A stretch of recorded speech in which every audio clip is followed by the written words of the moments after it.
तेव्हा त्या 70व्या वर्षी सुद्धा असलेल्या गालावरती लाली चढवून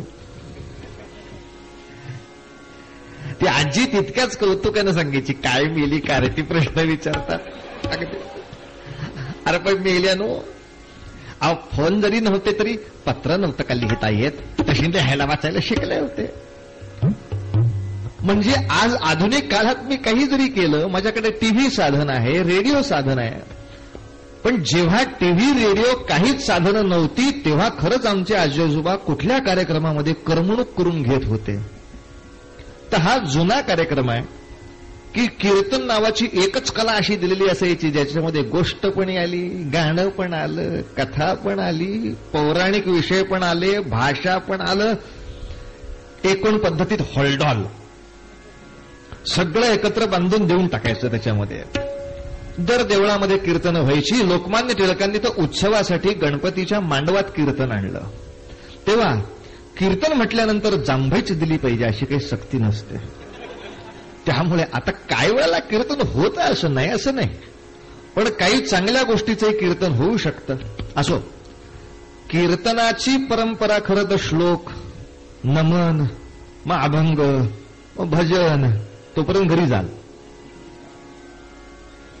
एवढा सगळा उपद्व्याप खरा असतो त्याच्यामध्ये. पण ह्या सगळ्या गोष्टींना थोडासा फाटा देऊन फक्त श्लोक म्हणायचं आणि दुसऱ्या कुठल्या तरी देवतेचं स्तवन म्हणण्यापेक्षा सावरकरांनीच स्वतंत्रतेचं स्तोत्र दिलंय, त्या स्तोत्राचं गायन करूनच कथेला प्रारंभ करायचा, म्हणजे सोपं काम होऊन जाईल. मात्र मौल अशी आहे, आपण ऐतिहासिक पार्श्वभूमीवर कितीही विजयी झालो तरी आपली संस्कृती धर्म सोडणं हे योग्य होत नाही. एवढ्यासाठी कितीही महाविद्यालयामध्ये किंवा प्रदेशात जाऊन शिकलं तरी मुसलमान विद्यार्थ्याला कधीही नमाज पडताना लाज वाटत नाही. मी मशिदीत जातो याचं त्याला वाईट वाटत नाही. आता काय तिथं काय जायचं, आता शिकलो की आपण, हा प्रश्न मुसलमानाला येत नाही. ख्रिश्चन माणूस अगदी न्यूटन शास्त्रज्ञ झाला, आईन्स्टाईनला शास्त्रज्ञ म्हणून इंग्लंडी मान्यता दिली, तरी सुद्धा रविवारी चर्चमध्ये जाऊन येशूच्या मूर्तीसमोर गुडघे टेकून बसायला त्याला कधी लाज नाही वाटली. वाईट आपलंच असं होतं की साधारणतः 10वी 12वीचं शिक्षण झालं की का कोणास ठाऊक देवळात जायला, देवासमोर बसायला, देवाची एखादी गोष्ट ऐकायला आवडते का आवडत नाही हा मुद्दा नाही, लाज वाटते. आणि मग कित्येक वेळेला देवाला नमस्कार सुद्धा असा करतात की तो केलाय का नाही हे देवालाच कळत नाही. आपलं सहज जाता जाता जाता रस्त्यात दिसला जाय,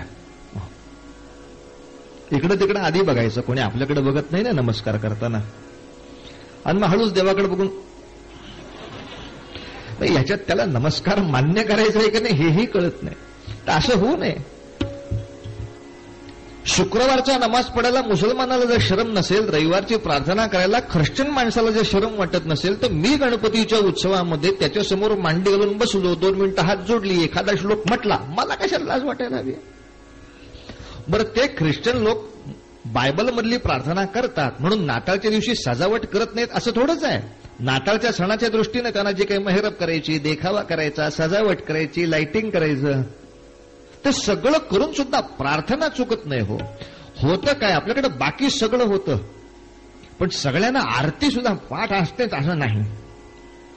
सगळे म्हणतात त्याच्या मागे सगळेच म्हणतात, पण नक्की आपण जी काही आरती म्हणतोय ती बरोबर म्हणतोय का चुकीची म्हणतोय का काय म्हणतोय नक्की.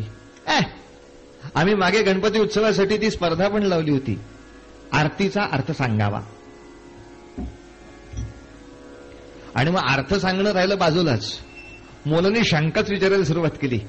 आपले वा, मला शंका विचारू का, म्हणजे विचारा. कुठं आली आहे आरतीतील शंका, विचार. अहो म्हणले आमच्याकडे टांगे असतात, त्यांना घोडे लावलेले असतात, त्या घोड्याच्या तोंडाला चांबड्याची पिशवी बांधलेली असते, त्या घोड्याच्या तोंडाला चांबड्याची पिशवी असते, त्या पिशवीला म्हणतात तोबरा. त्या पिशवीला मराठी भाषेतच शब्द आहे. घोडेवाला सांगतो त्याच्या नोकराला, अरे घोड्याला तोबरा लाव. तोबरा लाव म्हणजे ती पिशवी लाव त्याच्या डोक्याला, म्हणजे तो खात बसेल चणे फुटाणे. घोड्याला तोबरा असतो हे जुन्या घोडेवाल्यांकडनं आम्हाला माहिती आहे. पण गणपतीचं तोंड हत्तीचं असताना सुद्धा त्याला तोबरा दिलात बरोबर नाही. कोणी तोबरा दिलाय? आरतीत तोबरा आहे. गणपतीच्या आरतीत गणपतीला तोबरा आहे? कुठं आहे? हिरे जडित मुकुट शोभे तोबरा, याचा काय अर्थ काढायचा म्हणला? अर्थ एकच काढायचा, तुझ्या पायातली काढायची, स्वतःच्या तोंडात 2 मारून घ्यायच्या, मला 1 मारायची जमल्यास त्यातली. अरे गाढवा, गाढव कसं म्हणणार तुला? गाढवाचा अपमान होतोय. गाढव सुद्धा असा प्रश्न विचारणार नाही मला. हिरे जडित मुकुट शोभतो, इथं थांबायचंय. बारा पलीकडं पडलाय, त्याला एकत्र जोडून त्याच्या तोंडाला तोबरा आणायची आपली वेळ येऊ नये. पण लक्षातच येत नाही. सुख करता दुःख हरता वार्ता विघ्नाची नुरवी, इथे थांबायचं श्वास घ्यायला. नुरवी म्हणजे न उरवी, वार्ता विघ्नाची उरवत नाही. आता जर अलीकडे थांबलो तर त्याचा अर्थ उलटा होतो. सुख करता दुःख हरता ही वार्ता विघ्नाची, आणि मग गाण्यासाठी हो वार्ता विघ्नाची. पुन्हा अगदी ठामपणे हो काय मेल्या वार्ता विघ्नाची, तो दुःखार्ता ही विघ्नाची वार्ता आहे का? तेव्हा सुख करता दुःख हरता वार्ता विघ्नाची नुरवी पूर्वी प्रेम कृपा जयाची, असं तो बरोबर त्या ठिकाणी श्वास घेतला पाहिजे. त्या श्वासाची जागा बदलली तर अर्थ बदलतो, अर्थ बदलला की मिळणारं फळ बदलतं. तुमच्या मनात असो नसो, चुकीच्या ठिकाणी थांबल्याचं फळ बदलतं का नाही? पूर्वी, आता माणसं ट्रकमधनं आली, मारुती गाडीमधनं आली. माणसं पूर्वी बैलगाडीत नाही यायची, माझ्या मनात नाही. पण मी आपलं समजा पटकन कौतुक केलं, हे सगळे बैलगाडीतनं आलेत, काय कौतुक आहे बघा, तर लोक आनंदित होतील. पण मनात नसतानाही मी जर थांबलो, काय लोकांचं कौतुक आणि प्रेम आहे बघा कीर्तनावरती, हे सगळे बैल. आता नको तिथं थांबल्यावर ते मला चाबकाने मारल्याशिवाय राहतील काय? मला म्हणायचं नव्हतं बाई, पण थांबलाच ना नको त्या ठिकाणी. तुमच्या मनात असो नसो, तुमच्या उच्चारामध्ये चूक आली की समोरच्या माणसाकडून, समोरच्या शक्तीकडून मिळणाऱ्या रिटर्न्समध्ये चूक होणारच. तेव्हा माझा उच्चार योग्य आहे का नाही? दर्शन मात्रे मन कामना पुरती. मन शब्दाचा उच्चार मनच करायचा ना. दर्शन मात्रे मान, स्मरणे मात्रे मान, पुढं काय कापनापुरती म्हणायचंय काय? मग आता मान शब्द आला तर कामना कसं म्हणता येईल? मन कामना का नाही म्हणू शकत? लंबोदर पीतांबर फणीवर वंदना कुठं आणलं? बंधना. फणीवर म्हणजे नाग, हे ज्यांनी आपल्या पोटावर बंधन केलंय, पट्ट्यासारखा बांधलाय. वर्णन लंबोदर, त्याच्यावर बांधलेलं पीतांबर, त्याच्यावर फणीवर, त्याचं काय केलंय? बंधन केलंय. तेव्हा असा संकष्टी पावावे का संकटी पावावे? तुला केव्हा पाहिजे सांग? म्हणजे फक्त संकष्टी चतुर्थीलाच तुला पावायला पाहिजे का तुझ्या प्रत्येक संकटात पावायला पाहिजे? ते तुझं तू ठरवून म्हण काय म्हणायचं ते. खरं संकटी पावावे हा शब्द जास्त योग्य. मग संकष्टी का? तर आरतीमधल्या संकष्टी शब्दाचा अर्थ तोच आहे. आधी कष्ट, त्यात फारचे कष्ट, म्हणजे ते संकष्ट असतील, जेव्हा कष्ट माझे वाढतील तेव्हा मला पाव बाबा प्लीज, भगवान गिव्ह मी ब्रेड, असं इंग्लिशमध्ये पाव शब्दाचं भाषांतर करतात. वाटोळ त्या इंग्लिश आणि मराठीसह. तेव्हा असा काहीतरी वेडेपणा करण्यापेक्षा देवा मला पाव.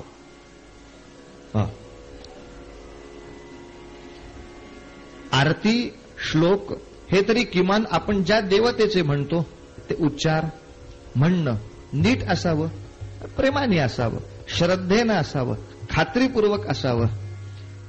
मला म्हणायला संकोच वाटतो का काय? अशा तऱ्हेचा उच्चार नसावा.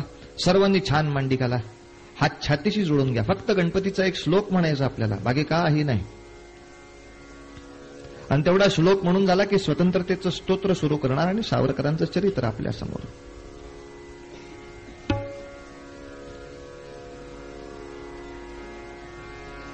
माझ्या नंतर आपण म्हणाल वक्रतुंड महाकाय सूर्यकोटी समप्रभ निर्विघ्नं कुरु मे देव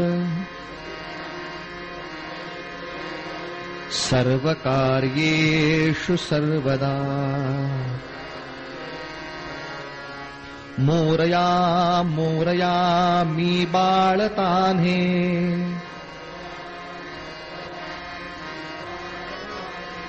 तुझीच सेवा करू काय जाणे अन्याय माझे कोट्यानुकोटी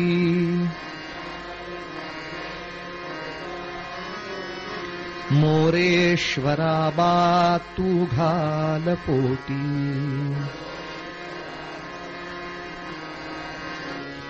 मंगलमूर्ती मोरया मंगलमूर्ती मोरया. आता हात जोडलेत ते मांडीवर ठेवलेत तरी चालतील. जयोस्तुते जयोस्तुते श्री महन्मंगले शिवास्पदे शुभदे स्वतंत्रते भगवति त्वामहं यशोयुतां वन्दे यशोयुतां वन्दे. जयोस्तुते जयोस्तुते श्री महन्मंगले शिवास्पदे शुभदे स्वतंत्रते भगवति त्वामहं यशोयुतां वन्दे यशोयुतां वन्दे.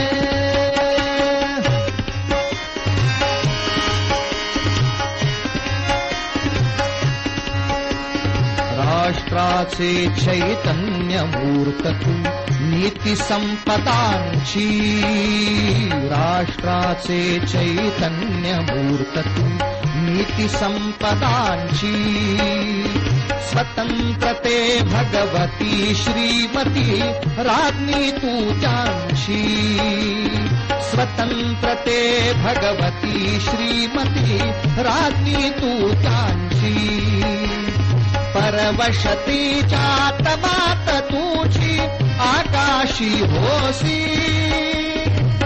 कानाला खटकलं पण ते मुद्दाम केलं होतं. परवशतेच्या नभात हा प्रिंटिंग मिस्टेक आहे, पाठभेद आहे.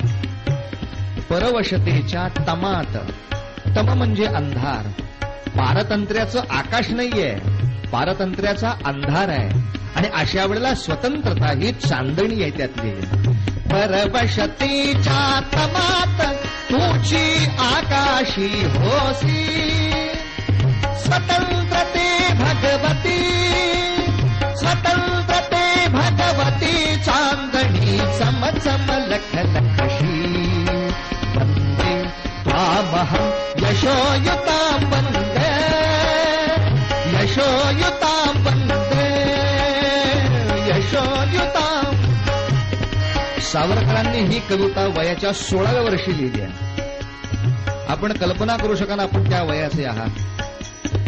या वयामध्ये काय काव्य असतं. राष्ट्राचे चैतन्यमूर्त इथपर्यंत ठीक आहे, पण तुमच्या आमच्या जवळचे आणि आवडीचे विषय सुद्धा सावरकर स्वातंत्र्याच्या स्तोत्रात आणतात. बघण्यासारखे विषय आहेत. शब्दाकडे लक्ष दिलं म्हणजे कळेल ते काय पाहतात.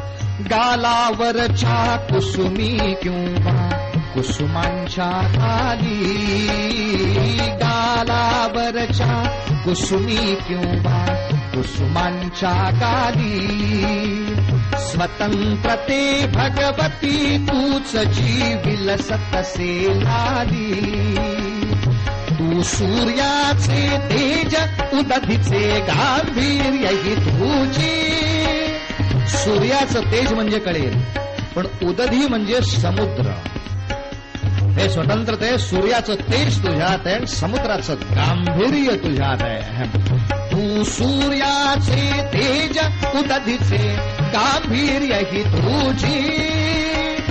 स्वतंत्रते भगवती स्वतंत्रते भगवती अन्यथा ग्रहण नष्टतेची.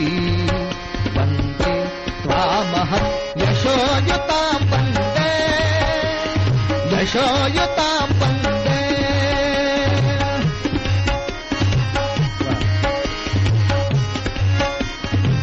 शब्द पहा. मोक्ष मुक्ती ही तुझीच रूपे तुलाच वेदांती. मोक्ष मुक्ती ही तुझीच रूपे तुलाच वेदांती. स्वतंत्रते भगवती योगी जन परब्रह्म वदति. स्वतंत्रते भगवती योगी जन परब्रह्म वदति. जे उत्तम उदात्त उन्नत महन्मधुर भेदे. स्वतंत्रते भगवती स्वतंत्रते भगवती सर्वतव सहचारी बोधे. त्वामहं यशोयुतां वन्दे यशोयुतां वन्दे.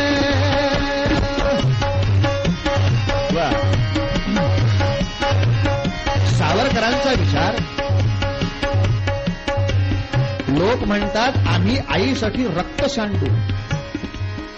सावरकर म्हणायचे माझ्याच रक्ताने प्रसन्न व्हायला आई काय कसाई आहे. माझं कशाला, आम्ही शत्रूचं रक्त सांडू. ते रक्त सांडत असताना म्हणून पडलं तर आमचं रक्त सांडू. नुसतं आमचंच रक्त सांडणं म्हणजे काय आत्महत्येचं पथक का काढायचंय मला. फुकटचं मरायला आपल्याला वेळ नाही. मी जास्तीत जास्त शत्रूला मानणार. आईच्या अंगावर जर प्रचंड रक्त दिसेल तर ते आमचं नाही, ते आम्ही शत्रूचं उडवलेलं रक्त आईच्या अंगावर दिसायला हवं. त्याने तिला आनंद वाटायला हवा. आणि त्यामुळं त्यांची आई हे अधम रक्त रंजिते हे अधम रक्त रंजिते सुजन पूजिते. हे अधम रक्त रंजिते सुजन पूजिते. श्री स्वतंत्रते श्री स्वतंत्रते श्री स्वतंत्रते. तुझसाठी मरण ते जनन तुझ वीण जनन ते मरण. तुझसाठी मरण ते जनन तुझ वीण जनन ते मरण. तुझ सकल चराचर शरण चराचर शरण. तुझ सकल चराचर शरण चराचर शरण. श्री स्वतंत्रते श्री स्वतंत्रते श्री स्वतंत्रते. जयोस्तुते जयोस्तुते श्री महन्मंगले शिवास्पदे शुभदे. स्वतंत्रते भगवति त्वामहं यशोयुतां वन्दे यशोयुतां वन्दे वन्दे वन्दे. भारत माता की. गंमत ही आहे, सावरकरांबद्दलचा थोडा तपशील देतो, फार नाही, पण किंचित तपशील माहीत असायला हवा म्हणून. सावरकरांचा जन्म नाशिकच्या शेजारी भगूर नावाच्या खेडेगावात झाला. एकूण सावरकर भाऊ 3. सावरकरांच्या थोरल्या भावाचं नाव गणेशपंत सावरकर. तो सगळ्यात थोरला, त्यामुळे त्याला बाबा म्हणायचे. सावरकरांना आणखीन एक धाकटा भाऊ आहे ज्याचं नाव नारायण सावरकर, पण तो धाकटा त्याला बाळ म्हणायचे. थोरल्याला टोपण नाव मिळालं बाबा, धाकट्याला टोपण नाव मिळालं बाळ. म्हणजे मधल्यानीच काय पाप केलंय, त्यामुळे त्याला टोपण नाव मिळालं तात्या. त्यामुळे स्वातंत्र्यवीर सावरकरांना तात्याराव सावरकर हा जास्त नामविधान त्यांच्यासाठी असायचं. असो, गंमत अशी आहे की वयाच्या 14व्या वर्षी सावरकरांनी देशाच्या स्वातंत्र्यासाठी प्रतिज्ञा केली आहे. आता वय वर्ष 12 आणि 13 हे आयुष्याच्या प्रतिज्ञा करण्याचं काही तूर्त आपलं वय नव्हे. किंबहुना 12व्या 14व्या 16व्या अशा वेगवेगळ्या वयामध्ये वेगवेगळं ठरवलं जातं आणि 22व्या वर्षी आणखीनच काही वेगळं असू शकतं.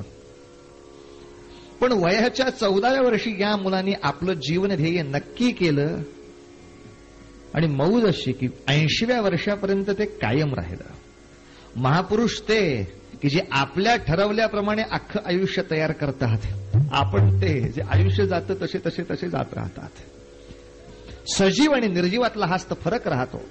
त्याने मनापासून ठरवलं आणि त्याला कारण असं झालं. इंग्रजांची अनिर्बंध सत्ता तर महाराष्ट्रात भारतात होतीच, पण त्यातून आणखीन एक भयानक प्रकार झाला. तो असा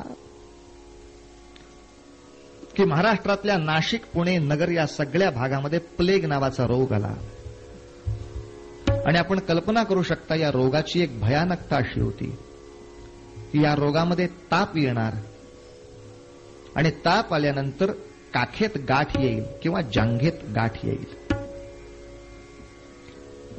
अशा तऱ्हेची गाठ तुम्हाला आली का नाही हे तपासण्यासाठी डॉक्टरची नियुक्ती करावी लागते किंवा नर्सेसची नियुक्ती करावी लागते.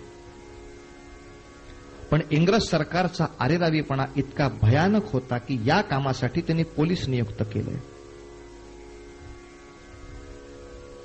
तुम्हा आम्हा घरातल्या स्त्रियांची बेअब्रू डोळ्या देखत बघण्यापलीकडे मार्ग राहिला नाही. आणि अशा तऱ्हेचा अरेरावी मूर्खपणा जर इंग्रज सरकार करत असेल तर मग त्याला धडा शिकवायला हवा. म्हणून चाफेकर बंधूंनी, चाफेकर सुद्धा असेच 3 भाऊ, सख्खे भाऊ तिघ, या तिघांनी ठरवून गणेश खिंडीच्या रस्त्यावरती त्या रँड नावाच्या साहेबाला गाठून त्याच्यावर गोळ्या चालवल्या, त्याला संपवला. पण दुर्दैवाने इतिहासाच्या पुस्तकात इतकंच लिहिलंय की चाफेकर बंधूंनी रँडला मारला, नंतर चाफेकर पकडले गेले आणि फासावर गेले. अरे पण ज्याच्यासाठी रँडला मारला त्याचं काय झालं? त्याच्याबद्दल काहीच कसं लिहिलं नाही अजून. आणि ज्याच्यावर केसरीमध्ये लोकमान्य टिळकांनी आपल्याला पुरावा दिलाय. लोकमान्य म्हणतात रँडवरती ज्याने कुणी गोळ्या चालवल्या कोण आम्हास माहीत नाही, सगळं माहीत होतं.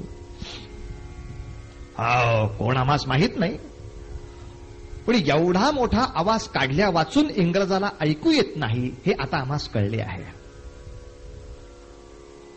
पण या कोणीतरी अशा गोळ्यांचा आवाज काढल्यामुळे आता आमच्या शहरोशहरी आणि गावोगावी रोग्यांच्या तपासणीसाठी डॉक्टर जाऊ लागले आहेत.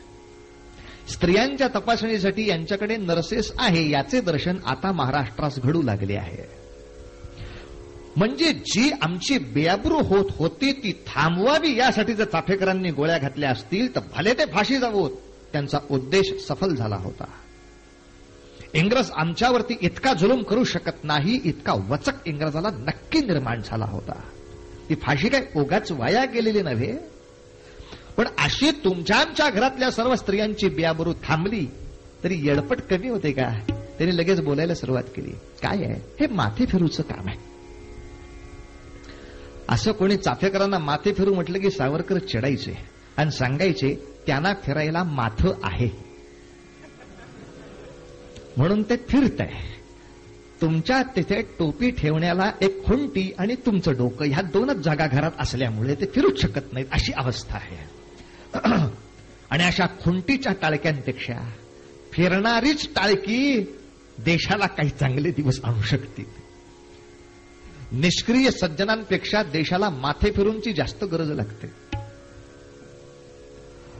आणि चाफेकरांच्या फाशीचं वृत्त केसरीच्या वृत्तपत्रात आलेलं त्यांनी वाचलं आणि तिथे हात ठेवून प्रतिज्ञा केली आपल्या घरातल्या देवीसमोर, अष्टभुजेसमोर. आई, नंतर सावरकर बॅरिस्टर झाले, पण सावरकरांच्या 14व्या वर्षी ते जे बोलले आहेत त्या बोलण्यातलं अक्षरानक्षर पाहिलं तर खरोखर वकिली माणूस बोलतो का काय असे बोलले आहेत. कारण साधारणतः वकिलांनी केलेला कागद, त्यातली सगळी वाक्य, त्यातला प्रत्येक शब्द फार महत्वाचा असतो.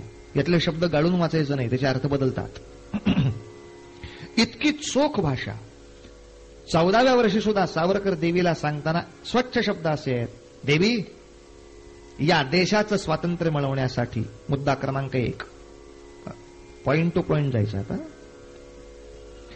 या देशाचं स्वातंत्र्य मिळवण्यासाठी सशस्त्र क्रांतीचा केतू उभा करून, साधन सांगितलं, मी क्रांती करणार. कशाची? शस्त्रासगट. सशस्त्र क्रांतीचा केतू उभा करून. काय मरीन? अजिबात नाही. शत्रूला मारता मारता मरे तो झुंजेल. ज्याच्यामध्ये मारता मारताही आलं, मरे तो म्हणजे मरीन हेही आलं, पण उगाच मारणार नाही. झुंजेन. मारता मारता मरे तो झुंजेन. या कामात एखाद्या वेळेला आम्हाला बाजी प्रभूसारखं घोडखंडीत मरावंही लागेल, पण त्याच्यानंतर येणारा राज्याभिषेक शिवाजी राजाचा वैभवशाली होईल. आम्ही तो राज्याभिषेक पाहू शकू का नाही आम्हास माहीत नाही, पण आम्हास माहिती त्या राज्याभिषेकाकडे वाटचाल करायची असेल तर किमान बाजी प्रभूसारखे आधी कोणीतरी मरावे लागते. मग कोणीतरी, मग आम्ही का नको? लक्षात घ्या, एकूण युद्धामध्ये उतरताना सावरकरांनी स्वच्छ मनाने उतरायची तयारी केली होती. या आपण स्वातंत्र्याची चळवळ करू, मग स्वातंत्र्य मिळाल्यानंतर आपल्याला ही सीट मिळेल, असं गणितच डोक्यात नाही हो. गणित एकच आहे, पुढच्या पिढीला स्वातंत्र्य मिळायला सोपं जावं म्हणून मी बाजी प्रभू सारखा अलीकडे मरेन, मला मिळणार आहे काय दुसरं मरण्यापलीकडे. मला नक्की माहितीये, मी शस्त्र हातात घ्यायचा प्रयत्न केला तरी इंग्रज सरकार शस्त्राने लढणाऱ्या क्रांतिकारकाला एक फाशी देतं किंवा अंदमान देतं. या दोनच शिक्षा सरकारकडे असताना सुद्धा त्या रस्त्याला 14व्या वर्षी सावरकर जायला तयार होतात. याला माणसाचं धारिष्ट्य म्हणतात. साधारणतः माणसं अनेक वेळेला धाडस दाखवतात, पण केव्हा दाखवतात? असं धाडस दाखवल्यावर नक्की काय होणार हे माहीत नसतं. अशा वेळेला धाडस करता येतं. मार रे दाराला दणका, ज्याला दार कशाचं कळलेलं नाही तोच मारेल, पण कळल्यावर सुद्धा जो मारेल तो खरा. परिणाम माहीत असताना हे उद्योग केले. प्राथमिक शिक्षण बगूरला, माध्यमिक शिक्षण नाशिकला आणि त्याच्यानंतर महाविद्यालयीन शिक्षण पुण्याला सावरकरांनी पूर्ण केलं. या सगळ्याच ठिकाणी त्यांनी आपल्या विद्यार्थ्यांची बैठक उभी केली, ज्याचं नाव आपण पाहतात अभिनव भारत संस्था. पुण्याला फर्ग्युसन महाविद्यालयामध्ये शिकत असताना शिक्षणाचा तास संपला की संध्याकाळी 400 ते 500 विद्यार्थी एकत्र जमत. त्याला सावरकर कॅम्प असंच नाव होतं. त्यांचा 1 तासाचा महिन्याचा कार्यक्रम, आठवड्याचा कार्यक्रम ठरलेला. एकत्र जमायचं, 1857च्या स्वातंत्र्य योद्ध्यांपैकी कोणाचं तरी चरित्र वाचायचं, सगळ्यांनी ऐकायचं, एकत्र प्रार्थना करायची, एकत्र व्यायाम करायचा, युद्धाचा थोडा सराव करायचा. युद्ध करायचं मनात असून उपयोग काय? सरावात नाही. ज्या गोष्टी शरीराने होत नाहीत त्या नुसत्या मनात असलेला फारसा काही उपयोग नसतोच जगात. समजा कोणी चुकून आम्हाला सांगितलं, आपले वा तुम्हाला जेवायला घालायचं मनात आहे, काही उपयोग आहे का मला त्याच्यामध्ये? तुझ्या मनात लाग असेल मला अगदी पूर्णाची पोळी घालावी, म्हणलं का समोर आलं तर चहा प्यायचा का सुद्धा विचारत नाही परत कधी आयुष्यात. मनात जेवायला असू दे, तुझ्या मनात असू दे, मी माझ्या घरात असू दे.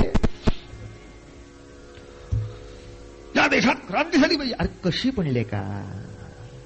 कशी क्रांती करायची? पत्ती खेळून करायची का कॅरम खेळून करायची? एकदा ती ठरव, एकदा कशी करायची आपल्याला. मग क्रांती घडवायची असेल तर क्रांतिकारकाप्रमाणे शरीर तयार केलं पाहिजे. पहिलं शरीर माध्यम खलू धर्म साधनम नव्हे खलू सर्व साधनम. सगळ्यात चांगल्या गोष्टी करायच्या तर शरीराकडून. त्यामुळे व्यायाम तर व्यायाम सक्तीचा होता सावरकरांचा. म्हणून सावरकर पुढच्या चरित्रामध्ये आपल्या सांगतात, मी आयुष्यभर व्यायाम ठेवला म्हणून तिथला तो कोलू फिरवू शकलो अंदमानातला. तो जर नसता तर आमच्याकडचे अनेक महावीर असे आहेत की ज्यांनी त्या कोलूला बघून जीव सोडला असता. ओढायचं दूर राहो, हार्ट फेलच, हे मी ओढणार, मेलो. लोखंडाचा चरक खांद्यावर दांडा घेऊन 8 तास फिरवायचा लोखंडी चरक. मध्य समुद्रामध्ये उडी मारून किनाऱ्यापर्यंत पोहून जायचं. काय शरीराची प्रॅक्टिस काय पाहिजे हो. ब्रुसलीचा सिनेमा बघून जमते काय सगळं? छाकीत छान. आणि स्वतःची प्रॅक्टिस घरी लोडावरती, गादीवरती. रात्री झोपायच्या वेळेला बॉम्बा बोंब. बाप गादीवर झोपला की एक पाय तरी टेकते, नाही तर डोकं तरी टेकते. असं का होतंय? कापड राहिलं बाजूला, कापूस इकडे. पांडुरंग हरी वासुदेव हरी. आमच्या मारी मारीची मदत याच्या पलीकडे कुठं जाईना. नाही काय तो ब्रुसली जॅकीचन बघून बघितलं ठीक आहे. तुझा सराव काय? स्वतःची विद्यार्थी चालू असताना हा सगळा सराव ठेवला सावरकरांनी. आणि त्यांचे मित्र म्हणले, ए सावरकर या. मित्रांमध्ये गंमत चालायची, ए सावरकर या. काय लेका, आपण शिवाजीच्या तसबिरी पुढे आरती ओवळतो आणि आरती म्हणतो गणपतीची. हा काय चॉटपणा आहे. गणपती शिवाजीची आरती नाही म्हणजे काय? तू लेका कवी आहेस ना, लिहून काढ आरती शिवाजीची. लिहिणार सावरकरांनी कुठे कविता केली नाही विचारा. ते कॉलेजमध्ये असतानाही कविता करायची, परदेशात गेले तिथेही कविता केली, नंतर तुरुंगात गेली तिथेही कविता केली. तुरुंगात बसून सुद्धा कविता करायची, भिंतीवर लिहायची तुरुंगाच्या. क्या बात आहे. हातात बेड्या असताना आम्हाला कविता करायची म्हणजे मूड, आम्हाला मूड लागतो. अजून माझा मूड लागत नाही. झाडाखाली बसलाय, कागद घेतलाय, पेन घेतोय, आधी टाळकं खाजवतोय, मग नाक खाजवतोय, समोरचे पक्षी बघतोय, काय ते जमत नाही हो म्हणले काही. आणि एवढं सगळं करून काय लिहिणार.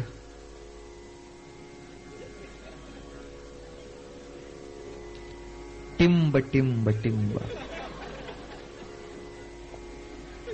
बहुतेक हा आकाशात बघत असावा अंधाराच्या वेळेला. या दुसरं काही दिसलंच नाही, नुसतं ते तारखा. टिंब टिंब टिंब, मग छोट टिंब टिंब टिंब, त्यापेक्षा छोट टिंब टिंब टिंब. आणि कवितेची शेवटची ओळ, अरे चा टिंब संपली वाटतं. अरे म्हणजे काय काय तू कविता केलीस का काय. कोणी सामान्य चौथीतलं पोरग तिथं बसून सुद्धा हेच करणार. त्यासाठी पेनाने टाळकं खाजवून अगदी काय करत बसलं. पर्याय नाही, मूड पाहिजे त्याला. आणि मग पुन्हा त्याने सांगितलं, काय आपले तुम्हाला ते कळत नाही. ह्या कवितेचा अर्थ विचारायचा नसतो, जाणून घ्यायचा असतो. असं या कवितेचा अर्थ विचारायचा नसतो, जाणून घ्यायचं असतं. म्हणजे खॅटकने कानपडत मारली समोरच्या पोराच्या, कानपडत मारलं, तिरमिरी झाली. हे काय अर्थ विचारायचा नसतो, जाणून घ्यायचा असतो याचा जो अर्थ.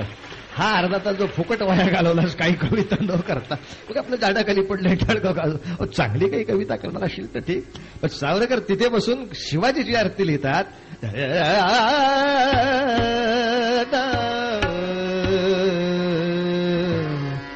खरं आरती ही आरतीच्या चालीतच लिहिली आहे त्यांनी, आरतीच्या चालीत म्हणता येईल. पण सवय झाली आपल्याला, ती चाल ऐकली की उठायचो. चला आता माझी ओळख करून देताना सांगितलं यांनी, लता मंगेशकरांनी मला दीनानाथ मंगेशकर पुरस्कार दिला. आता म्हणजे काय तेही माहित नसेल तुम्हाला. दीनानाथ मंगेशकर हे लताबाईंच्या वडिलांचं नाव आहे. त्यांचे वडील पूर्वी संगीत नाटकात कामं करत होते. त्या दीनानाथांच्या जन्मशताब्दीला त्यांनी जे नाटक केलं होतं दीनानाथांनी, ते मी केलं. त्याच्यात दीनानाथ जी भूमिका करत होते ती मी केली. घाबराल नाव सांगितलं तर, स्त्री भूमिका होती. नऊवारी साडी नेसून स्टेजवर 3 तास भूमिका करत होतो मी. आपले बुवा नऊवारी साडी नेसून भूमिका, फारसा वाईट दिसत नाही. फोटो आहे, रात्री कीर्तनाला आला तर दाखवीन. पण तशी भूमिका करावी लागली. मग त्याच्यासाठी तो त्यांनी पुरस्कार दिला. शिवकल्याण राजा या कॅसेटमध्ये बाबासाहेब पुरंदर यांचं निवेदन आहे. शिवाजी राजांचं चरित्रातले काही प्रसंग आहेत आणि गाणी आहेत लता मंगेशकरांची. बाजारात आहे चांगली कॅसेट. त्याच्यामध्ये ही सावरकरांची आरती वापरली आहे. चाल आता अर्थात थोडी मंगेशकरांची चाल आहे, पण शिवाजीची आरती सावरकरांनी महाविद्यालयात असताना लिहिली. एकच कडवं सांगतो, शब्द पहा म्हणजे त्या आरतीतली मजा कळेल. जय देव जय देव जय जय शिवराया, जय देव जय देव जय जय शिवराया, जय जय शिवराया, या या अनन्य शरणा आर्या ताराया, जय देव जय देव जय जय शिवराया, जय देव जय देव. आर्यांच्या देशावर म्लेच्छांचा घाला, आर्यांच्या देशावर म्लेच्छांचा घाला, आला आला सावध हो शिवभूपाला, सद्गदिता भूमाता दे तुझ हा केला, करुणारव भेदुन तव हृदय नका केला, जय देव जय देव जय जय शिवराया, जय देव जय देव. श्री जगदंबाची स्तव शृंभातिक भक्षी, दशमुख मर्दुनची श्री रघुवर संरक्षी, ती पूता भूमाता म्लेच्छांनी छळता, तुझ विण शिवराया तिज कोण दुजा त्राता, जय देव जय देव जय जय शिवराया, जय देव जय देव जय जय जय शिवराया, जय जय शिवराया, या या अनन्य शरणा आर्या ताराया, जय देव जय देव, जय जय शिवराया, जय जय शिवराया, जय जय शिवराया. छत्रपती शिवाजी महाराज की. सावरकरांचा शब्द असा होता. पुण्यामध्ये एक उद्योग सावरकरांनी असा केला महाविद्यालयात असताना. इंग्रजांबद्दल आम्हाला राग आहे, व्यक्त कसं करणार, यासाठी एक सोपा उपाय शोधून काढला. परदेशी कापडाची होळीच करू. सगळे म्हणले आपण परदेशी गोष्टीवर बहिष्कार टाकला तर नाही का चालणार. बहिष्कार म्हणजे काय करूया म्हणले. बहिष्कार म्हणजे घरातल्या परदेशी वस्तू उकिरड्यातून टाकून द्यायच्या. सावरकर म्हणले नको. का नको. आपण वस्तू उकिरड्यावर टाकल्या तरी त्या वस्तू उकिरड्यावरनं घरी घेऊन जाणारी गाढवं खूप आहेत. त्यामुळे उकिरडा हे काय परफेक्ट साधन होणार नाही. परदेशी वस्तू टाकून नाही द्यायच्या, पेटवायच्या आहेत. त्यासाठी त्या परदेशी कापडाला आपण स्मशानात नेणार आहोत. तिरडी बांधून गाड्यावरती घालायचं. ते कपडे बकरं कापायला नेतात तसं गुलाल उडवत न्यायचे. तिथं होळी करून दाखवायची. मात्र पोलीस कमिशनरनी एकच सांगितलं, बंद पडला रे बाळा तबल्याचा माईक बंद. हा, तुम्हाला मिरवणुकीमध्ये शस्त्र आणता येणार नाही. तुम्हाला मिरवणुकीमध्ये शस्त्र आणता येणार नाही. पेटवण्यापुरतच काय असेल तेवढं. या पलीकडे मुलांना काही आणता येणार नाही. सगळी मुलं जमली. दसऱ्याचा दिवस वाजंत्र्या लावल्या. आता जायचं स्मशानात नेऊन होळी पेटवायची. पण सगळी मुलं आधी घाबरली होती, कारण इंग्रजांनी पोलिसांचा स्क्वॉड लावला होता. पोलिसांनी जर लाठी हल्ला केला तर भयानक हाल होणार आहेत, कारण मुलं गप्प बसून चालणार नाहीत. मूक मोर्चा नाही चाललेला, मिरवणूक चालली. ते शिवीगाळ करणार तोंडानी आणि त्यातून पेटवायची होळी. त्या दिवशी शिव्याना सुमार नसतोच कोणाच्या काकाला. या गादीला न शोभणारा थोडा असभ्यपणाचा दोष पत्करून सांगतो. साधारणतः होळीच्या शिवीगाळीमध्ये साहेबाला गोळी घालण्याचा जो विषय झाला तो या सगळ्या होळ्यांमधनं झाला. प्रचंड शिवीगाळ. होळी आहे, मिरवणूक आहे म्हटल्यावर आता तुम्ही इंग्रजाला शिव्या घालताय म्हटल्यावर पोलीस लाठी हल्ला करू शकतात. लाठी हल्ला कसा होतो काहींना माहिती आहे, काहींना माहीत नसेल. पण लाठी चार्ज जेव्हा हुकूम होतो तेव्हा पोलीस सहसा कधी डोक्यावर किंवा खांद्यावर मारत नाहीत. मोर्चा पांगवायला सोपा उपाय एकच असतो, तुमच्या नडगीवर लाठी हल्ला केला जातो. गुडघ्याच्या बरोबर खाली जर फटका बसला तर माणूस बसलेला 3 दिवस तरी उठून उभा राहत नाही परत. इतका भयानक लाठी हल्ला असतो, लक्षात घ्या. लाठी चार्ज होऊ शकतो हे माहीत असताना मिरवणूक काढली हे धैर्य आहे. इथं आमच्याकडे सांगणारे आहेतच. त्यात काय कपडे पेटवण्यात कसलं आलंय शौर्य म्हणजे इकडे एक नडगीवर धुणं वळत घालायची काठी मारून बघ स्वतःच्या घरी जाऊन. आणि असे पोलीस 10 काठ्या मारतील हे माहीत असताना मोर्चात येऊन उभा राहा. आले का तिथं उभं राहायला सुद्धा होते. ह्याच्यात काही धैर्य आहे त्याच्यात काही शौर्य आहे. बोलायला काय जातं घरात बसून एक करा. सगळे विद्यार्थी म्हणले सावरकर काय प्रॉब्लेम आहे यार, का लाठीचार्ज झालं तर काय करायचं. आपण तर मंजूर केलंय, आपण शस्त्र आणणार नाही. सावरकर म्हणले काळजी नाही करायची. अरे पण आपण काही केलं तर नियमभंग होईल ना आपला. सावरकर म्हणले कुठं नियमभंग होणार आहे, अजिबात नाही होणार. का आपण आणणार नाही इतकंच मान्य केलंय. तुम्ही उगारलेलं हिसकावून घेणार नाही असं कुठं म्हटलंय. समजा पोलीसची काठी घेतली तुझ्या हातातली काढून तुला ठोकीन, गप बस बाबया. तुझ्या हातातली काढून घेणार नाही अशा कागदावर काही आपण सही केलेली नाही. मी आणलं नाही. आपली अट कुठपर्यंत आहे, मी आपलं उत्तर मारुतीसारखं पाहिजे.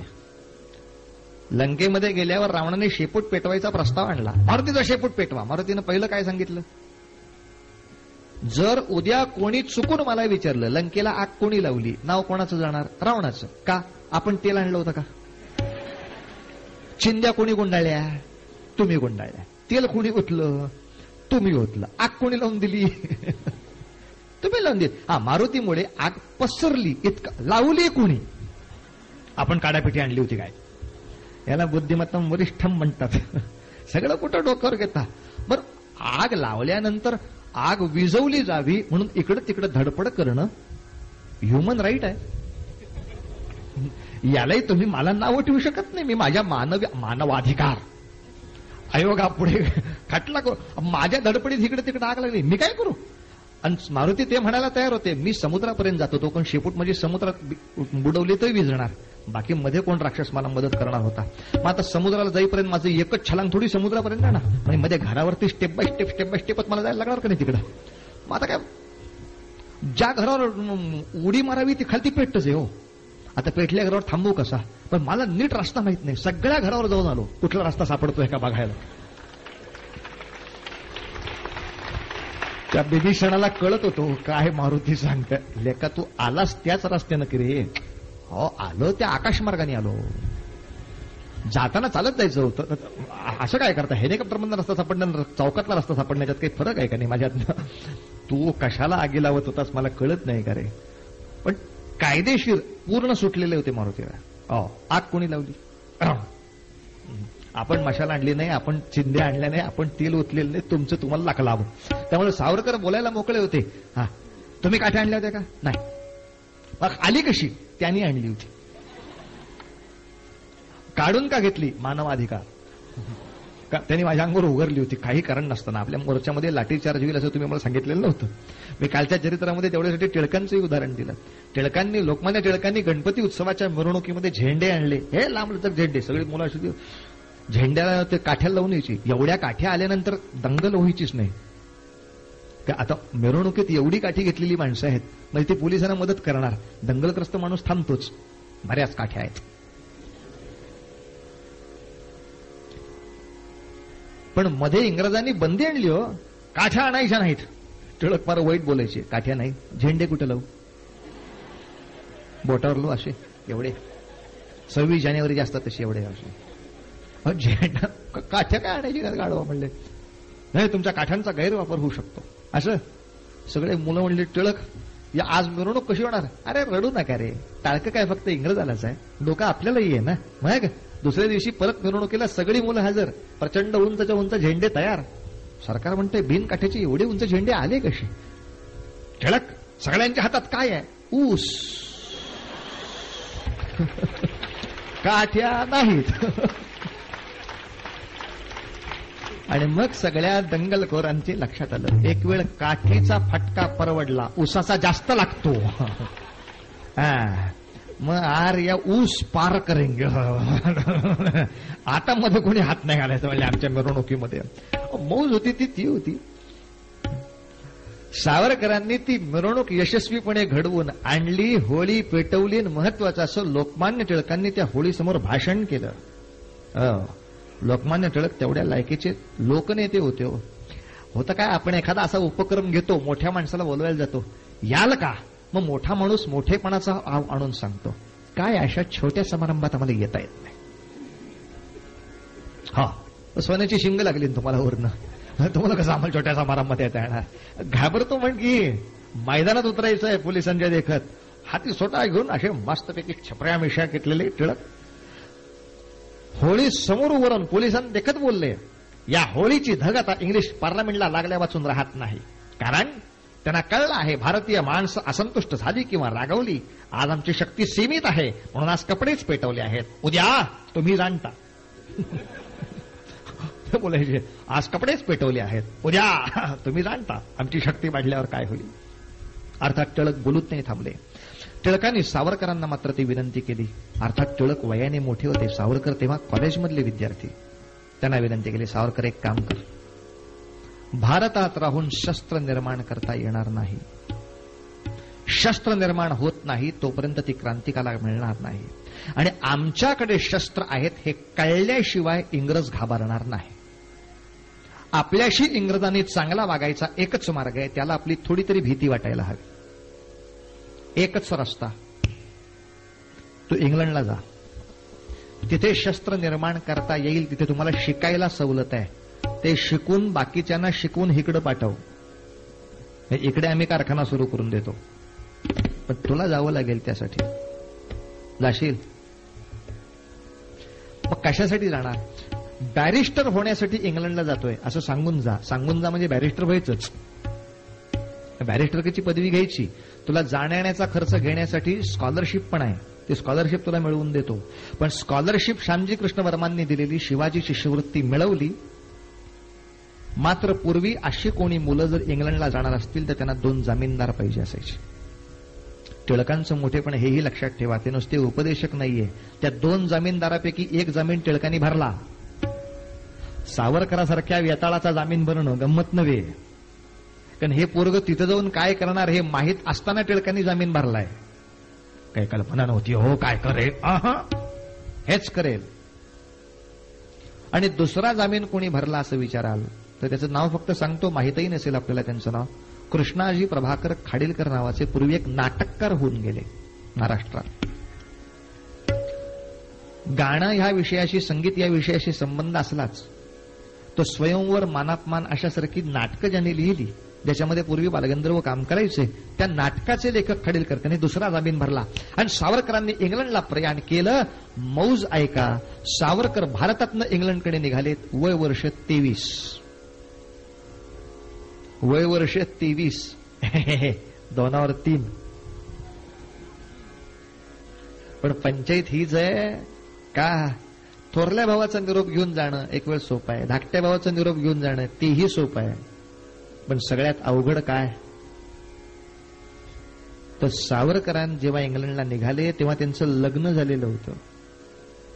ते 23 वर्षाचे, 18 वर्षाची बायको घरात आहे.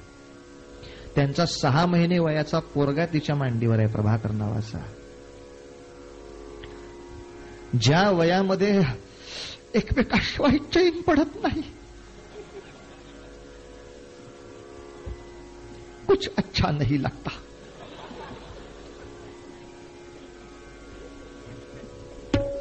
हे वय आहे. बरं, त्यामध्ये फार वाईट वाटून घ्यायचं कारण नाही. निसर्गाचं प्रत्येकाचं वय आहे ते. पण अशा वयामध्ये सुद्धा ह्या माणसांचं कौतुक एवढ्याच साठी आहे की ते जितेंद्रिय आहेत, की स्वतःच्या मनाला ते तितका आवर घालू शकतात. स्वतःच्या पत्नीचं तारुण्य त्यांच्या ध्येयाच्या वाटेवरची आडकाठी कधीच होत नाही. बरं, दुसरी गोष्ट अशी होती की सावरकरांना सगळं उपलब्ध होतं. ते LLB झाले होते, वकिली शिकलेले होते. समजा मुंबईत राहून किंवा पुण्यात राहून त्यांनी वकिली केली असती, घेतली असती समजा सनद, तरी सुद्धा त्यांना पोटापुरतं अन्न नक्की मिळवता आलं असतं. इतकंच नव्हे, सावरकर स्कॉलरशिप घेतलेला विद्यार्थी होता, म्हणजे मार्कशीटवरही चांगले मार्क होते याचे. याचाच अर्थ त्याला चांगली वकिली करता आली असती, बंगला बांधता आला असता, गाडी घेता आली असती, बायकोला पोराला घेऊन चौपटीवर फिरायला जाता आलं असतं. म्हणजे तो भेलपुरी खा रहा था म्हणून गाडी म्हणता काही कमी नव्हतं. घरच्यांनी हाकलूनच दिलं म्हणून आम्ही मोर्चात गेलो, त्यातला सावरकर नव्हे. मी घरासाठी सगळं करू शकतो अशी अवस्था असताना, स्वतःचं पोट भरण्याची शक्यता असताना आग लावली. त्याच्या उपासाला किंमत आहे ज्याला जेवण मिळणार होतं. समोर जेवणाचं ताट आहे तरी मोठं नाही, आज माझा उपास आहे. अशा अनेक भेटतात. आज उपास का, काही मिळालंच नाही. याला उपास नाही म्हणत, याला उपास मार म्हणतात. पांडुरंग हरी वासुदेव हरी. उपास म्हणजे समोर अन्न असताना मी खाणार नाही, कारण माझं व्रत आहे. आणि बायकोची पण हीच समजूत काढली. सावरकर आपल्या पत्नीला सांगतात, वेडे कल्पना कर, इंग्रजांनी जेव्हा इथे राज्य केलं तेव्हा त्यांचे सैनिकही त्यांच्या बायकांचा निरोप घेऊन इकडे आले असतील. कोणतंही राज्य हे त्यागावरच उभं राहतं. मग इंग्रज त्याग करायला तयार आहे आणि आम्हीच त्याग करायला तयार नाही, तर मग हीन आम्ही ठरतो. मग आपण याच लायकीचे की गुलामीत राहावं. आम्हाला इंग्रजाची योग्यता दाखवायची असेल तर इंग्रजाची शस्त्र तर मिळवली पाहिजेत, पण इंग्रजाच्या त्या बायकांनी सुद्धा त्याग केलाय नवऱ्याच्या सहवासाचा. त्याशिवाय इंग्रजाचं राज्य आलं नाही इथे. इंग्रजांचे सगळे सैनिक बायका पोरं घेऊन आलेले नव्हते. मग आम्हाला नको त्याचा विचार करायला. आणि प्रत्येक वेळेला दुसऱ्या कुणी कशाला त्याग केला पाहिजे, मी का नको. सावरकर प्रत्येक वेळेला स्वतःवर घेणार, मी निघणार, मात्र पोराची नीट काळजी घे. इतकं सांगून सावरकर निघाले. जहाजावर जाताना त्यांना एक मित्र भेटला. ज्यांचं नाव आहे हरनाम सिंग. हरनाम सिंग नावाचा मित्र भेटला आणि जहाजावरचे सगळे त्या हरनाम सिंगाच्या फेट्याला हसायचे. इंग्लिश लोक जास्त होते. हरनाम सिंग नंतर म्हणायला लागला, सावरकर हे सगळे हसतात रे माझ्याकडे बघून, उद्यापासून फेटा घालू नको का? म्हणजे अजिबात फेटा काढायचा नाही आपण. जेव्हा इंग्रज पहिल्यांदा भारतात आला तेव्हा आपण सगळे लोक सुरवार घालत होतो किंवा धोतर घालत होतो. अशा वेळेला तो पॅन्ट मध्ये फिरतोय, डोक्याला टोपी घालून फिरतोय. पेशव्यांच्या दरबारात जेव्हा इंग्रज येत असे तेव्हा त्याला खाली बसताच येत नसे, कारण त्याची पॅन्ट म्हणजे टाईटच, त्याला खाली सरळ मांडी घालून बसताच येईना त्याला, मग तो खोरमंडी घालून बसायचा असा. पण तो तसा विचित्र बसतो म्हणून आपली माणसं त्याला हसली नसतील का? आपल्या रस्त्यावरची पोरटोर इंग्रजाला हसली नाहीत? हसली, पण ती हसली तरी इंग्रजांनी आपला वेश टाकला नाही. जाऊ दे, भारतात गेलं की धोतर नेसावंच लागतं हो, असं इंग्रज म्हणतोय का? नाही ना. मग परदेशात गेल्यावर सिगरेट ओढावी लागते, आम्ही कशाला म्हणावं? आम्ही आमचा वेश घालू शकतो, तुम्हीच आमच्याकडे तुमचा वेश ठेवू शकता. स्वाभिमान काय तुम्हालाच असावा? अजिबात नाही. उलट सावरकरांनी आपल्या सगळ्या भारतीय मित्रांना सांगितलं जहाजावरच्या की उद्या हरनाम सिंगाला पाठिंबा देण्यासाठी आपण सगळ्या भारतीयांनी फेटा घालून डेकवर जायचं. बघू किती हसतात लेकाशी, बघू काय करतात. कशासाठी आपला वेश टाकायचा, कशासाठी आपली संस्कृती टाकायची? बोलायची सोय ना हो. कौतुकाने काही गोष्टी बघाव्यात. मुसलमानांचा नमाज ज्या वेळेला चालतो त्यावेळेला तो मुल्ला मौलवी जो येतो असा मस्त हिरवी लुंगी असते, हिरवं फडकं डोक्याला असतं. तो कधी असा नमाजासाठी आलेला बघितलाय का सुटापोटात? माझ्या धर्माने ठरवला वेश मी तोच घालणार माझ्या प्रार्थनेच्या वेळेला. चर्चमध्ये पादरी आला की तो त्याचा तो पांढरा धागा घालून तसाच येणार. आता पूजेला धोतर नेसायला सांगा फक्त. गणपतीची पूजा करायची, धोतर नेसता का? कशाला? हातचड्डीवर नाही का चालणार? मग ती तरी कशाला पाहिजे? त्याची सक्ती नाहीच आहे म्हणजे आमच्या दृष्टीनं. मग कडक चोळ करू आपण. ते तरी कुठं पुस्तकात लिहिलंय? आज पुन्हा दुसरी नाही, ते चड्डीला म्हणे बरमुडा. या गधड्यानं बरमुडा ट्रँगल कशाला म्हणतात तेही माहित नाहीये. काय ते काय पूर्वी म्हणजे फाटके कपडे अंगावर घातले तर माणसं निंदा करायची, काय तुझ्या आई बाबाला भीक लागली काय, असे का आणता? आता असे कपडे जास्त श्रीमंतीचे असतात म्हणे, ते उंदराने कुरतडल्यासारखे काहीतरी साड्या घालून येतात असे वाकडे तिकडे. काय रे, रात्री तुमच्याकडे माणसांपेक्षा उंदीरच जास्त आहेत अशी कल्पना येते त्या कपड्यांकडे बघून. मग बोलायची सोय नाही, बोललं की राग होतो. आपलं ठरवलं अजिबात असं आपण काही बोलायचं नाही. पण प्रश्न इतकाच सावरकरांनी आपला वेश मात्र तिथे कायम ठेवला. आणि दुसरं हरनाम सिंग थोडा प्रवास झाल्यावर रडायला लागला. तो म्हणायचा, सावरकर मला माझ्या घरच्या लोकांची खूप आठवण येते, मी जाऊ परत? सावरकर म्हणले, चुकतोस वेड्या, चुकतोस. आपलं आपल्या घरच्यांवर प्रेम आहे म्हणूनच आपण दूर गेलं पाहिजे. त्यांचं शाश्वत कल्याण करायचं असेल तर आपण त्याग करून दाखवला पाहिजे, त्याला प्रेम म्हणतात. वेड्या, एका युद्धामध्ये गुरु गोविंद सिंगांच्या 2 मुलांची, एकूण त्यांना 4 मुलं, 2 मुलं आणि एक लवाजमा एका बाजूला होता, धाकटी 2 मुलं आणि एक लवाजमा दुसऱ्या बाजूला. 2 सैन्याचे तुकडे करून बाजूला गेले होते. त्यातली एक तुकडी यांच्या बादशहाच्या हाती सापडली. अशा वेळेला 2 मुलांना घेऊन गुरु गोविंद सिंग दूर होते बरेच त्यांच्या निवासस्थानापासून. इकडे त्या सरहिंदच्या नवाबानं या गुरुगोविंदांच्या धाकट्या 2 पोरांना मुद्दाम भिंतीत चिडून मारायचा देखावा उभा केला. 50 वेळा विचारत होता, बोल धर्म बदलतोस का? पण वय वर्ष 12 वर्षाचं एक आणि 8 वर्षाचं एक पोर. या वयात पोरं दटून उभी होते, नाही तर नाही बदलणार धर्म. अर्थात आपल्या 2 पोरांना इथं मारलं जात आहे, नवाब मारतोय, गुरूंना कळत नव्हतं. पण तेव्हा गुरु जर असलेल्या सैन्यासकट इथं येऊन थडकले असते तर ती सगळ्याच सैनिकांची आत्महत्या ठरली असते. विजयाची खात्री नाही अशा ठिकाणी चुकीचा पराक्रम केला तर तसं होत नाही. काही काळ आपल्या प्रियजनांचा विरह सहन करावा लागला. मग जेव्हा गुरूंची पूर्ण ताकद निर्माण झाली तेव्हा स्वारी करून हा पाप करणाऱ्या नवाबाला वंशासकट मारला गुरूंनी. पण आपल्या प्रिय मुलांना तिथे संकट भोगायला लागत असतानाही गुरु थोडे दूर राहतात, म्हणून त्यांना निष्ठुर का म्हणतात? सावरकरांनी फार सुंदर शब्द वापरलाय. सर या संस्कृत शब्दाचा अर्थ आहे सरोवर, पाण्याचं तळ. म्हणले हरनाम सिंग, अरे अमृतसर म्हणजे अमृताचं सरोवर, हे गाव नाहीये.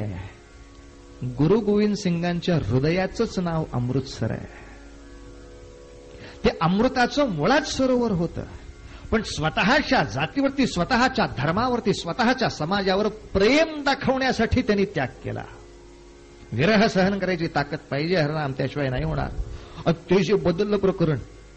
सावरकर, मी इंग्लंडला येणार, कारण पंजाबमध्ये या लोकांनी काय अत्याचार केले ते मलाही माहिती आहेत. हम भी देख लेंगे, अब मिलाव हात भाई. इंग्लंडमध्ये गेल्या गेल्या पहिलं काम सावरकरांनी एकच केलं. त्या सगळ्या घराचं नाव होतं इंडिया हाऊस. नाव बदला, भारत भवन. उगाच नको ती हाऊस नको, इंडिया हाऊस. भारतीय लोक राहतात त्याला भारत भवन म्हणतात. विशेष नामाचं भाषांतर करायचं नाही, बरोबर ना? विशेष नामाचं भाषांतर करायचं नाही. यांचं नाव समजा पांडुरंग असेल तर इंग्लिशमध्ये यांना काय म्हणायचं? पांडुरंगच. एखाद्याचं आडनाव करमरकर असेल तर इंग्लिशमध्ये काय म्हणायचं? करमरकरच म्हणायचं. His mister Karmarkar. त्याचे भाषांतर का करतात? डू डाय डू, कर डू मर डाय. हे असं काय करतो? त्याच्यावर नाव आलं होतं राममून. रामचंद्र ना, चंद्र म्हणजे मून. राममून, पांडू कलर. यांचं नाव म्हणले राममून पांडू कलर डू डाय डू.